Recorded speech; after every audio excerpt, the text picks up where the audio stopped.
দেখবেন একটা জিনিস, এই দেখুন, কিছু মনে করবেন না। আচ্ছা, আজকের সকাল থেকে এই পর্যন্ত যারা কোরআন শরীফ একটু পড়েছেন, হাতে নিয়েছেন, একটু পড়েছেন, একটু খুলে দেখেছেন, এরকম কোন কোন ব্যক্তি আছেন? একটু কষ্ট করে হাতটা তুলুন। 1 2 3 4 5, বেশ, আলহামদুলিল্লাহ, আল্লাহ আপনাদের উত্তম জাযা দান করুন। বাকি মানুষ যারা হাত তুলতে পারলেন না, আমি আপনাদের অনেক সম্মান করি, শ্রদ্ধা করি, অপমানের জন্য হাত তুলতে বলি নাই। কিন্তু আপনি ভাবুন যে কোরআন আমাকে নিরাপত্তার গ্যারান্টি দিয়েছিল, সেই আল্লাহর শ্রেষ্ঠ কিতাব আমি পড়তে ভুলে গেছি, আমি ভুলে গেছি, আমি ছেড়ে দিয়েছি, আমি ওটা অনেক আগে বাদ দিয়েছি। আমার সাবজেক্টে কোরআন নাই, আমার জীবনে কোরআন নাই, আমার বাড়িতে কোরআনের চর্চা নাই, আমার সংসারে কোরআনের কোনো ভূমিকা নাই, খালি মিথ্যা বলেছি কোরআন তোমাকে ভালোবাসে। ভালোবাসার নমুনা কি? ভালোবাসার নমুনা হলো ভালোবাসার ব্যক্তিকে কাছে রাখতে হয়, ভালোবাসার ব্যক্তিকে খবর নিতে হয়, ভালোবাসার ব্যক্তিকে মাঝে মাঝে আপন করে বুকের সঙ্গে নিতে হয়, ভালোবাসার ব্যক্তিকে সব সময় সিনার মধ্যে রাখতে হয়, ভালোবাসার মানুষের কথা যখন মনে হয় তার সঙ্গে একটু কথা বলতে হয়, ভালোবাসার মানুষের জন্য মাঝে মাঝে কাঁদতে হয়, ভালোবাসার মানুষ যখন কাছ থেকে দূরে চলে যায় ওই সময় মনের মধ্যে একটু কষ্ট হয়। ভালোবাসার বস্তু যেটা, বিষয় যেটা, ওটা না দেখলে রাতে ঘুম আসে না। ভালোবাসার বস্তুটা কাছে না থাকলে জীবনে কখনো ঘুম লাগে না। ভালোবাসার বস্তুটা যদি কাছে না পাই মনের মধ্যে কোনো শান্তি আসে না। আমরা বললাম কোরআন তোমার ভালোবাসি, ভালো যখন বাসি তাহলে ওটা তো বুকে রাখার দরকার ছিল, মাথায় তুলে রাখার দরকার ছিল, ওটা সিনায় রাখার দরকার ছিল। আমরা বললাম রব্বানা তোমার কালামকে খুব ভালোবাসি। আল্লাহ বললে ভালো যদি বাসো তাহলে তুমি বলো সকাল থেকে সন্ধ্যা পর্যন্ত, সন্ধ্যা থেকে সকাল পর্যন্ত 24 ঘন্টা সময় পেলে তুমি মোবাইলটা কতবার পকেট থেকে বার করেছো, কতবার মোবাইলটা ঘষেছো, কতবার মোবাইলের ধুলোটা পরিষ্কার করেছো, কতবার মোবাইলটা চার্জে দিয়েছো, মোবাইলটা কতবার তুমি রিসার্চ করেছো, কটা মেসেজ এসেছে ফোনে তুমি দেখেছো, কজন তোমার ছবিটা লাইক করেছে দেখেছো, কটা মিস কল তোমার ফোনে এসেছে দেখেছো। মাঝে মাঝে ইন্টারনেট কানেকশন করে সারা পৃথিবীর খবরটা তুমি নিয়েছো, অথচ তোমার বাড়িতে যে কোরআন ওটা মাঝে মাঝে চেক করে দেখতে হয়, আল্লাহ কি মেসেজ দিয়েছে পড়তে হয়, আল্লাহ কি বলেছে ওটা শুনতে হয়, ওটা ধুলোটা ঝেড়ে ফেলে দিতে হয়, ওটা মাঝে মাঝে চেক করে আপডেট কি আছে দেখতে হয়, ওটা মাঝে মাঝে কানে শুনতে হয়, ওটা মাঝে মাঝে সঙ্গে নিয়ে চলতে হয়, ওটার সঙ্গে মাঝে মাঝে কথা তোমার বলতে হয়, ওটার সঙ্গে মাঝে মাঝে তোমার সম্পর্ক রাখতে হয়, ওটার সঙ্গে কথা বলে তারা রাত্রে বেলা সবকিছু ছেড়ে নামাজে দাঁড়িয়ে যায় যারা। জোরে বলুন সুবহানাল্লাহ। বললে হুজুর এরকম কোন বান্দা কি পৃথিবীতে আছে? তো কোরআন শোনাচ্ছে অবশ্যই আছে। ওয়া ইবাদুর রহমানিল্লাযীনা ইয়ামশুনা আলাল আরদি হাওনা ওয়া ইদা খাতাবাহুমুল জাহিলুনা ক্বালু সালামা ওয়াল্লাযীনা ইয়াবিতুনা লিরাব্বিহিম সুজদাও ওয়া কিয়ামা। 19 পারা 4 পৃষ্ঠার একদম 6 নম্বর লাইন থেকে 64 নম্বর আয়াত থেকে সূরার নাম ফুরকান। আমার আল্লাহ শোনাচ্ছে আমার স্পেশাল কিছু খাস বান্দা আছে যারা রাত হয়ে গেলে দুনিয়ার কাজকে, ব্যবসা বাণিজ্য যখন বন্ধ হয়, সূর্য যখন ডুবে যায়, অস্তমিত হয়ে যায়, পশু পাখি সবাই যখন ঘরের মধ্যে চলে আসে, আমার খাস বান্দারা তখন আল্লাহর কাছাকাছি চলে আসে, এসে কোরআনের সঙ্গে একটু কথা বলে। ওয়াল্লাযীনা ইয়াবিতুনা লিরাব্বিহিম সুজদাও ওয়া কিয়ামা। দাঁড়িয়ে থাকে তারা, সেজদা দেয় তারা, দাঁড়িয়ে এবং সেজদা দিয়ে আমি আল্লাহর সঙ্গে তারা কথা বলে, আর নামাজের মাধ্যমে তারা কোরআন পড়ে, রাতটা নামাজের মাধ্যমে অতিবাহিত করে। আল্লাহর নবী বলেন কোরআন পড়া মানে হলো আমি আল্লাহ আমার সাথে কথা বলা। জোরে হবে না? মোবাইল যদি একদিন কারোর কাছ থেকে কেড়ে নেয় ও ঘুমোতে পারবে, খাওয়া না হয় তাও বি আচ্ছা। কি গো বাবাজিরা, মোবাইল না হলে চলতে পারবেন? এতে মেসেজ দেখছেন, কে ফোন করছে দেখছেন, কোরআন কত বড় মেসেজ আপনাকে দিয়েছে সেটা দেখেন নাই, হাতে নেয় নাই জীবনে। এমনও মুসলমান কবরে চলে গেছে, আল্লাহি আল্লাহকে সাক্ষী রেখে বলছি, জীবনে কোরআনুল কারীমটা হাতে তুলে নেয় নাই, ছুঁয়ে দেখে নাই কি আছে, ছুঁয়ে নাই, স্পর্শ করে নাই। এই জাতির কপালটা কি করে ফিরে আসতে পারে? আরবের জাহিল বেদুইন, মক্কার নাদান যারা, ওরা ছিল উট, ছাগল, গরু, দুম্বার রাখাল। ওই রাখাল জাতির হাতে যখন কোরআন চলে আসলো, ওরা শ্রেষ্ঠ জাতিতে পরিণত হয়ে গেল। বলুন সুবহানাল্লাহ। সেই কিতাব তো পাল্টায় নাই, বরকত কমে নাই, সম্মান কমে নাই, তার মর্তবা মর্যাদা কমে নাই। আমরা কেন মাহরুম, আমরা কেন বঞ্চিত? নিশ্চয়ই মনে হচ্ছে কোনো একটা ভুল আমাদের হয়ে গেছে।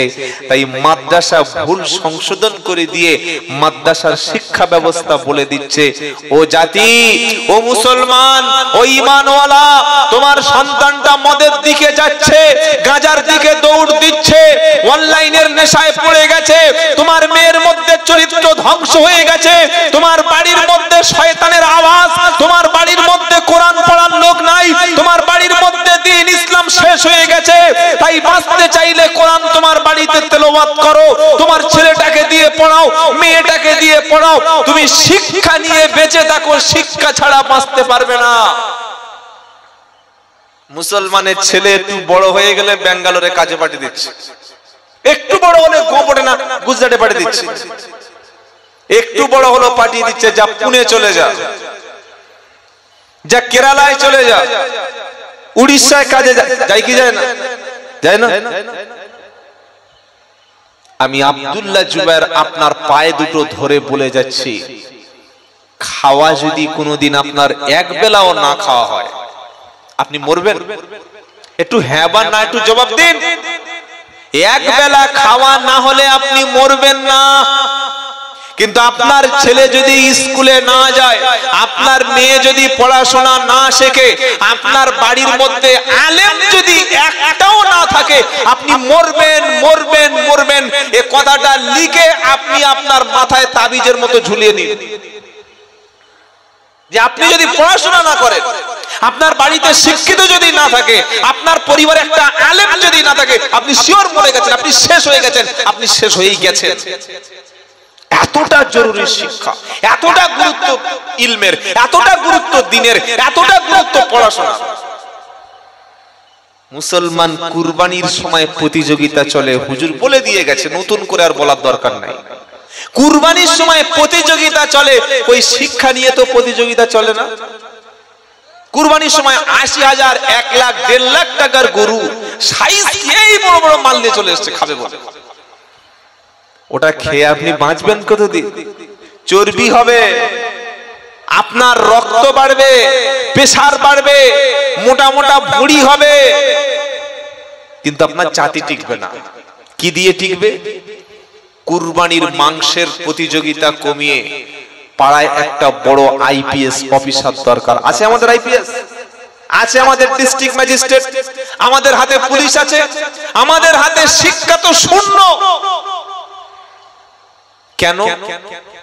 আমরা মনে করেছি বাপের জমি আছে, জায়গা আছে, জমিদারি আছে, মোটামুটি যা আছে চাষবাস করে সংসার চলে যাবে। না ভাই, বাংলাদেশ থেকে পালিয়ে উদ্বাস্তুরা এসে এদেশের নাগরিকত্ব নিয়ে তারা যেভাবে পড়াশোনা শিখে, রাইটার্স বিল্ডিং থেকে শুরু করে, নবান্ন থেকে শুরু করে, প্রত্যেকটি থানা, প্রত্যেকটি প্রত্যেকটি জেলা অফিস, প্রত্যেকটি এসডিও, বিডিও, প্রত্যেকটি সেক্টরে পদে যেভাবে বসে আছে, আর আপনি ভারতীয় নাগরিক, আপনার বাপ দেশের জন্য রক্ত দিয়েছে, আপনার দাদু রক্ত দিয়েছে, আপনি এদেশে জন্মেছেন, এখানে মরবেন, আপনার পয়সা আছে, জমি আছে, কিন্তু আপনি স্কুলে যান, আপনি কলেজে যাননি, আপনি ইউনিভার্সিটি পড়েননি, আপনার ছেলেকে পড়ার প্রয়োজন মনে করেননি, আপনার গ্রামে একটা মুসলমান মহিলা ডাক্তার বার করতে পারেন না। এই তো কদিন আগে বলে দিয়েছে, বলে নাই?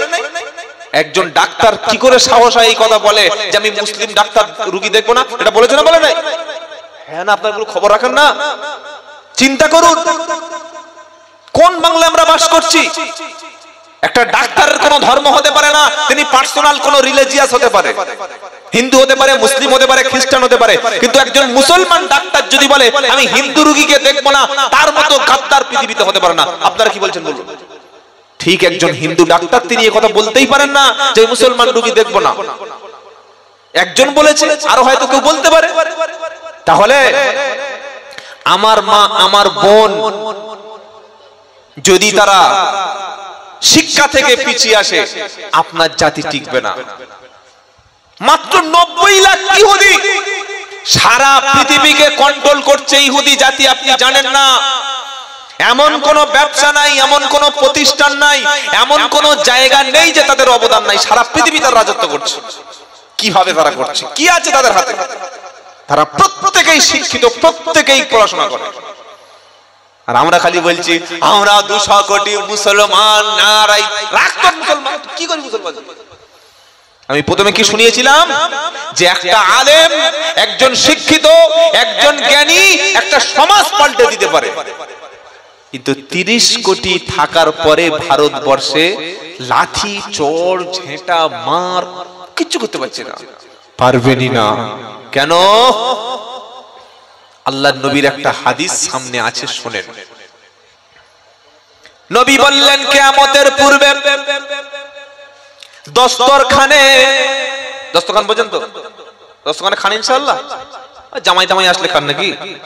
কি গো বাবাজিরা, কিয়ামতের পূর্বে দস্তরখানে খাবার রেখে যেভাবে মেহমানরা এসে খাবার জন্য চতুর্দিক থেকে তৈরি হয়, কিয়ামতের পূর্বে America, Russia, China, France, German, একদিক থেকে ট্রাম্প, আর একদিকে পুতিন, আর একদিকে চায়না, আর একদিকে বিভিন্ন সমতাধর দেশগুলি, চতুর্দিক থেকে এসে তোমরা হবে খাবারের প্লেটে দস্তরখানের খাবার, আর চতুর্দিক থেকে তারা এসে তোমাদেরকে খাবার জন্য প্রতিযোগিতা করবে।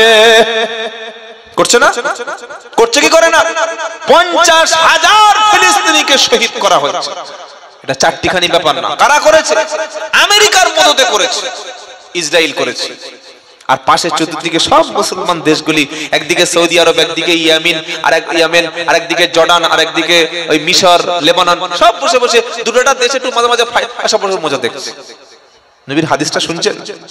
নবী বললেন তোমরা মুসলমান হবে খাবার, দস্তরখানে খাবার রাখলে চতুর্দিক থেকে মেহমানরা এসে খাবার জন্য যেভাবে প্রতিযোগিতা করে, কিয়ামতের পূর্বে তোমরা হবে খাবার, চতুর্দিক থেকে এসে তারা প্রতিযোগিতা করবে। সাহাবারা বললেন হুজুর আমরা কি সংখ্যায় কম হব? আমাদের সংখ্যায় কি থাকবে কম? নবীজি বললেন না, সংখ্যায় থাকবে তোমরা অনেক বেশি। থাকলে কি হবে? ওই শত্রুদের মোকাবিলায় তোমরা খড় কুটোর মতো উড়ে চলে যাবে। বন্যার পানির সামনে যেমন খড় পড়লে, কুটো পড়লে উড়ে চলে যায়, বন্যার পানিতে ভেসে যায়, ঠিক তোমরা তাদের কাছে ভেসে চলে যাবে। সাহাবারা বললেন কেন? নবীজি বললেন শোনো, তার কারণ হলো যখন তোমাদের মধ্যে দুটো জিনিস প্রবেশ করবে, এই দুটো অন্তত মনে রাখবো ইনশাআল্লাহ। কটা জিনিস? দুটি। কি? এক নম্বর হলো মৃত্যুকে তোমরা অপছন্দ করবে। আহা, আল্লাহু আকবার, আল্লাহু আকবার। যে জাতি জীবন দিয়ে মাল দিয়ে, রক্ত দিয়ে বিশ্ব জয় করেছে। এই জাতি এত কাপুরুষ, এতই কাপুরুষ হয়ে গেছি আমরা। আমি যে আল্লাহকে মানি, আমি যে রসুলকে মানি, আমি যে দ্বীনকে মানি, আমি যে ইসলামকে মানি, আমি যে কোরআনকে মানি, আমি যে মুসলমান, মাথায় টুপি, মুখে দাড়ি, সুন্নতি পোশাক, 5 ওয়াক্ত নামাজ, আজান, জামাতে নামাজ, প্রতিবেশীর সঙ্গে ভালো ব্যবহার, এ তো ছেড়েই দিয়েছি। এমনকি নিজের নামটা মুসলমান রাখতে লজ্জা বোধ করি। ছেলের নাম রেখেছে কালটু, বল্টু, দেখে না, ছোট্ট, মানে ধরতে জানো না পারে। নিজেকে মুনাফিক সাজার জন্য পুরো দাড়িটা চেঁচে উড়িয়ে দিয়েছে অনেক। আর কি করেছে? নিজেকে ইসলাম থেকে, মুসলমান থেকে লুকিয়ে নিয়ে সমাজে নিজের নামটা গোপন করে মুনাফিকি নীতি নিয়ে চালাচ্ছে। এটা চলতে পারে না। কারণ আপনার জন্ম হয়েছে মুসলমান পরিবারে, আর মরবেন বলছেন না কেন? জন্মের পরে কানে আজান কি দেয়নি, তুমি মুসলমান ছাড়া হওনি। কি গো বাবাজি, মুসলমান ঘরে জন্মেছি না? হ্যাঁ না বলেন না? জন্মের পরে কানে আজান কি দেয়নি, তুমি মুসলমান ছাড়া হওনি। জন্মের পরে কানে আজান কি দেয়নি, তুমি মুসলমান ছাড়া হওনি। আবার মরণের পরে জানাজা পড়াবে, তখন কোথায় পালিয়ে যাবি? পালানোর রাস্তা তো নাই। তাই গর্বের সঙ্গে নিজের আইডেন্টিটি, আমি যে মুসলমান, আমি যে ইসলাম মানি, আল্লাহ আমার রব, আমি কোরআন মানি, আমি মাদ্রাসার পক্ষে, আমি জমিয়তের পক্ষে, আমি দাওয়াত ও তাবলীগের পক্ষে, আমি হাক্কানি পীরদের পক্ষে, আমি আলেমদের পক্ষে, আমি যে দেশের পক্ষে, আমি যে বাঙালি জাতির পক্ষে, আমি যে ইসলামের পক্ষে, এটা গর্বের সঙ্গে বলবো। বলি ইনশাআল্লাহ, বলি ইনশাআল্লাহ, বলি। কাপুরুষ হয়ে বেঁচে আছো, বাজারে গিয়েছে, দেখছে 2-4টে অন্য সালাম দেয় না, একজন সালাম দিয়েছে, কি হয়েছে? সালাম দিলে তোমার কি ওই হিজড়ের মতো কেটে ফেলে দেবে না? সালাম দিলে গুলি করবে? মুসলমান বউকে যে দেশ পরিয়ে বাজারে বার করেছে, মানুষ ভাবছে যেটা ইহুদি না খ্রিস্টান না জৈন না বৌদ্ধ না নাসারা। আরে মাদ্রাসার দিকে তাকিয়ে দেখো, আলেমদের দিকে তাকিয়ে দেখো, ইমামদের দিকে তাকিয়ে দেখো। আলেম ইমাম ওলামাদের বউ রাস্তা থেকে হেঁটে চলে গেলে ওটা সাদা না কালো, ওটা দেশি না বিদেশি, ওটা 3 ছেলের মা না 1 ছেলের মা, ওটার বয়স 80 না বয়স 40, ওটা কত সুন্দর না কত কুৎসিত, কেউ জানতে পারে? জোরে বলেন। ওটাই তো নারীর পরিচয়।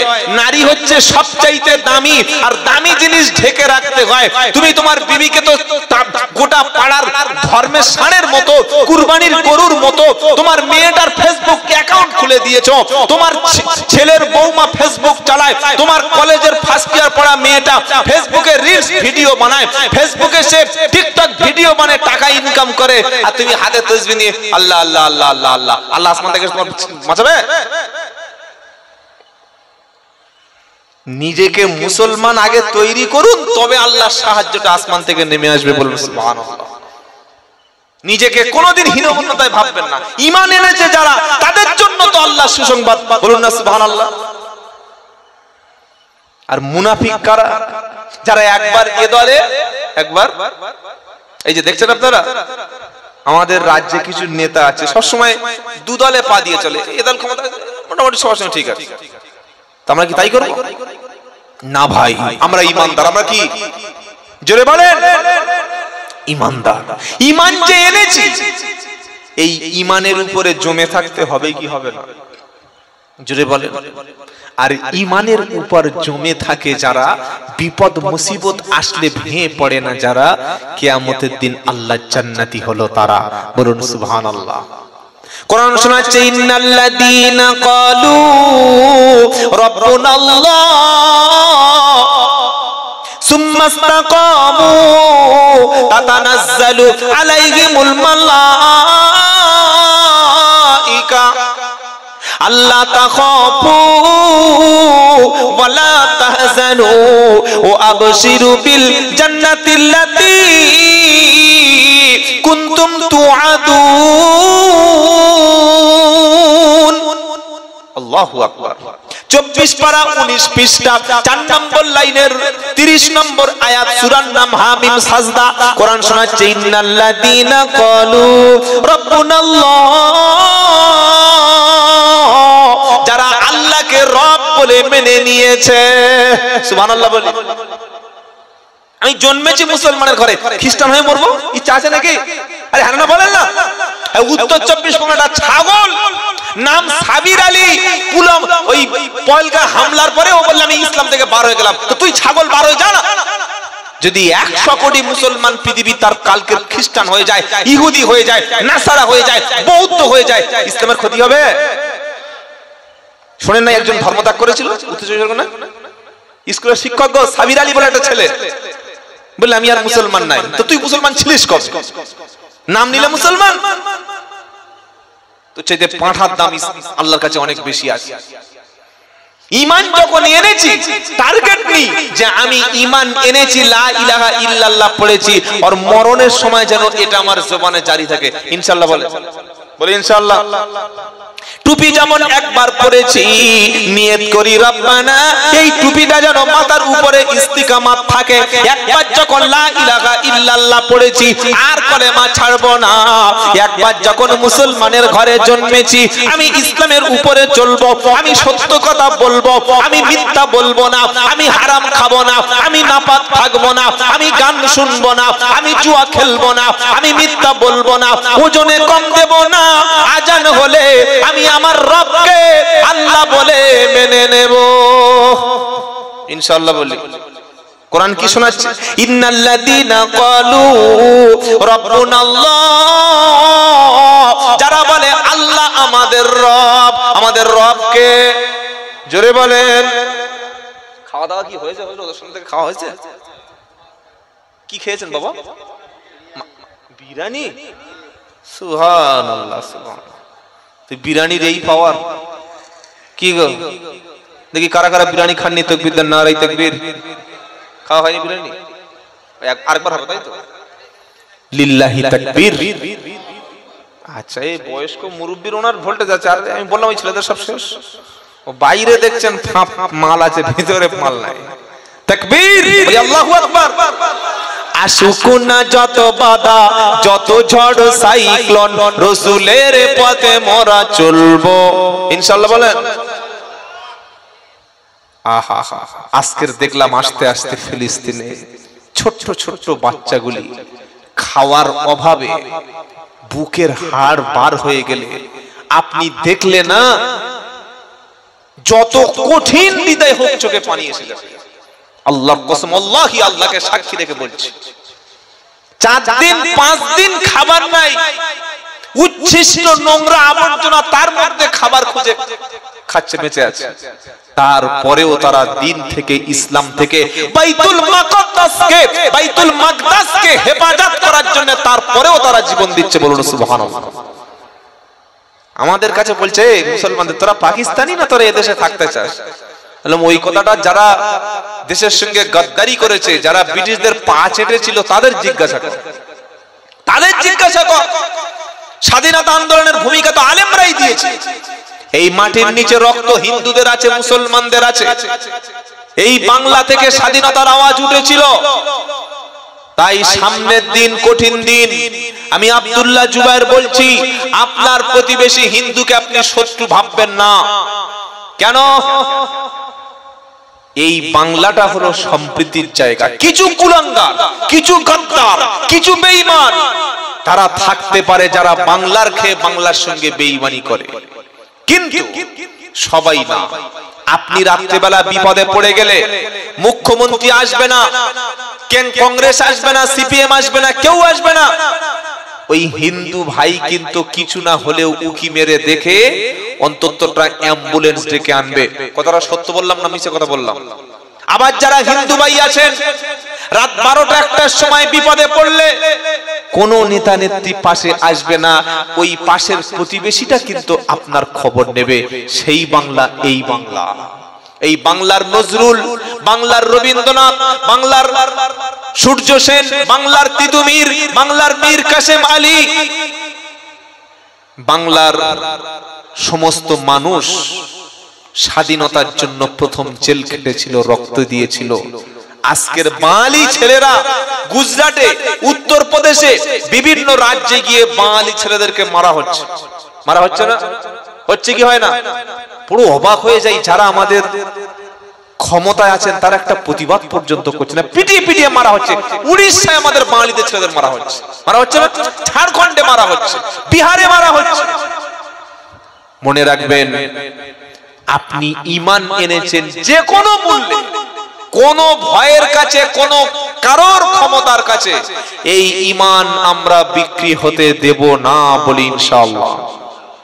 এই মাদ্রাসা, মসজিদ, জামিয়াত, মার্কাজ, হাক্কানি পীরের দরবার, দাওয়াত ও তাবলীগ, এইগুলো যদি না থাকে আপনি থাকবেন না। কি বলছেন আপনারা? বলুন, থাকবেন? আপনি থাকতে পারবেন না? আপনি থাকতে পারবেন না। গাছ থাকলে তবে গাছের ফল পাওয়া যাবে, আর গাছ না থাকলে গাছের ফল থাকবে না। আজকের মসজিদগুলো, মাদ্রাসাগুলো তারা টার্গেট করেছে, যত জঙ্গি সব মাদ্রাসা, সব মাদ্রাসা থেকে জঙ্গি পাওয়া যাচ্ছে। অথচ এই মাদ্রাসা থেকে আজ পর্যন্ত কেউ, কোন মিডিয়া প্রমাণ করতে পারে নাই যে মাদ্রাসায় একটা কথা এমন শিক্ষা দেওয়া হয় যেটা দেশের, যেটা জাতির, যেটা অমুসলিমদের বিপক্ষে কোনদিন পাওয়া যায় না। কথা মনে থাকবে ইনশাআল্লাহ। তো যারা ঈমান এনেছে আর ঈমানের উপরে জমে আছে, আমরা জমে আছি তো ইনশাআল্লাহ। নামাজ ধরেছি, নামাজ ছাড়বো না। কোরআন ধরেছি, কোরআন ছাড়বো না। দাওয়াত ও তাবলীগের মেহনত ছাড়বো না। আলেম ওলামা ছাড়বো না। হাক্কানি পীরদেরকে ছাড়বো না। মসজিদ কখনো ছাড়বো না ইনশাআল্লাহ। বলেন, জোরে বলেন, আরো জোরে। নারে তাকবীর।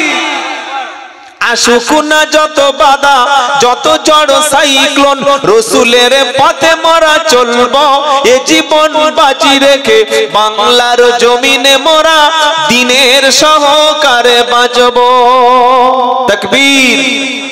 মোরা কামানের মুখোমুখি দাঁড়িয়ে, মোরা রাইফেলের মুখোমুখি দাঁড়িয়ে আল্লাহু আকবার বলবো। তাকবীর। এরকম ঈমান তৈরি করুন। ওই কে ভয় দেখিয়ে দিল আর বলছে আমাকে বাঁচাও, না, ওটা ঈমান না, ওটা মুনাফিক। আল্লাহর নবীর হাদিস শুনেন, নবী বলেছেন প্রত্যেকটা মুমিনের অন্তরে শাহাদাতের তামান্না থাকবে। বলুন সুবহানাল্লাহ। যে মুসলমানের অন্তরে শহীদ হব, শাহাদাতের নজরানা আল্লাহর সামনে পেশ করব, এই ইচ্ছা, এই তামান্না নেই, নবী বললেন ও মুনাফিকের মৃত্যু হবে, ওর মৃত্যু মুনাফিক হবে। আর যদি কোন মুসলমান নিয়ত করে যে আল্লাহ আমি শহীদ হব, আমি শহীদের মৃত্যু হোক, আমি শাহাদাতের মৃত্যু যেন নসিব হয়, আল্লাহ তোমার রাস্তায় যেন আমার মরণ হয়, আর ওর মরণটা শহীদ না হয়ে নিজের বিছানায়ও যদি হয়, আল্লাহ ওকে শাহাদাতের মৃত্যু দান করবেন। জোরে বলুন। এবার বলবেন হুজুর, ফিলিস্তিনে দেখছি, ইরাকে দেখেছি, মিশরে দেখেছি, ফিলিস্তিনে দেখেছি, মায়ানমারে দেখেছি, যে যারা শহীদ হচ্ছে তাদের তো বোম মারা হচ্ছে, তাদের তো গুলি করে মেরে দেয়া হচ্ছে, তাদেরকে জ্যান্ত জবাই করে দেয়া হচ্ছে, তাদের কষ্ট হচ্ছে না? আল্লাহ নবী বলছেন না, না। নবী বলেছেন মানে না, না, না। নবীর কথাটা মুসলমানেরা 100% বিশ্বাস করি কি করি না? নবী বলছেন শোনো, তুমি দেখতে পাচ্ছ গুলি করে মেরে দিচ্ছে, তুমি দেখতে পাচ্ছ তো কাউকে হত্যা করে দেয়া হচ্ছে, তুমি দেখতে পাচ্ছ কাউকে বোমের আঘাতে মেরে ফেলা হচ্ছে, তুমি ভাবছো হয়তো তার কতটা না কষ্ট হচ্ছে, ছটফট করছে। আল্লাহর নবী বলেন শোনো, না, না, না, শহীদের মৃত্যুটা এমন একটা মৃত্যু, একটা পিঁপড়ে কামড় দিলে, একটা পিঁপড়ে কাটলে যতটা কষ্ট না হয়, তার চাইতে শহীদের মৃত্যুটা বেশি কিছু কষ্ট না। নারায়ে তাকবীর, নারায়ে তাকবীর। আল্লাহু আকবার। বাঁচতে হইলে দিনের উপরে বাঁচুন, আর মরতে হলে শহীদের মরণ, এর বাইরে কোনো লাভ নাই। ইনশাআল্লাহ বলেন ইনশাআল্লাহ। যদি শহীদের মৃত্যু আমাদের অন্তরে কামনা থাকে, আর জ্বরেও যদি মরি, বিছানায় শুয়ে যদি মৃত্যু হয়, আমার মৃত্যুটা দেবেন শহীদের মৃত্যুকে আল্লাহ। শহীদের মৃত্যুর সবচাইতে বড় পুরস্কার হলো কিয়ামতের দিন বিনা হিসাবে আমি আল্লাহর জান্নাতে চলে যাব, বলি সুবহানাল্লাহ। তাই তো সাহাবায়ে কেরামরা জীবনটা নবীর দ্বীনের জন্য দিয়েছিলেন। তাই তো ওলামারা যখন দেশের প্রশ্ন এসেছে, জাতির প্রশ্ন এসেছে, কোরআন বাঁচানোর জন্য, দ্বীন বাঁচানোর জন্য, জাতিকে বাঁচানোর জন্য, আল্লাহর রাস্তাকে বাঁচানোর জন্য প্রশ্ন এসেছে, সামনের কাতারের সারিতে দাঁড়িয়ে ওলামারা রক্ত দিয়ে প্রমাণ করে দিয়েছে এই জীবনটা জীবন না, জীবন দিয়েছেন যিনি, তার রাস্তায় যদি জীবন দিতে পারি, ওই আল্লাহ আমার উপরে খুশি হবে। আর মালিক যখন আমার উপরে খুশি হবে, আমি রক্তমাখা চেহারা, আমি রক্তমাখা দেহ নিয়ে যেদিন আল্লাহর সামনে উঠে দাঁড়াবো, আল্লাহ জিজ্ঞাসা করবে, ওগো বান্দা, তোমার শরীরে রক্ত কেন, তোমার চেহারায় এই চিহ্নগুলো কেন? তখন আমি বলবো, গো আল্লাহ, সত্যের পক্ষে, বাতিলের বিরুদ্ধে, ন্যায়ের পক্ষে, অন্যায়ের বিরুদ্ধে, আমার দেশের পক্ষে, জাতির পক্ষে, কোরআনের পক্ষে, মাদ্রাসার পক্ষে, ইসলামের পক্ষে থেকে বাতিলদের বিরুদ্ধে সত্য বলতে গিয়ে জীবন দিয়েছিলাম, তাই রক্ত। আল্লাহ বলবেন, শোনো, এই রক্ত মাখা চিহ্ন দেখে কি করে তোমার কাছে হিসাব নেই বলো? যাও, তুমি যাও, আমার জান্নাত তোমার জন্য অপেক্ষা করছে, বিনা হিসাবে তুমি জান্নাতে প্রবেশ করো। জোরে বলবেন না সুবহানাল্লাহ? তাহলে কি কাপুরুষ হব?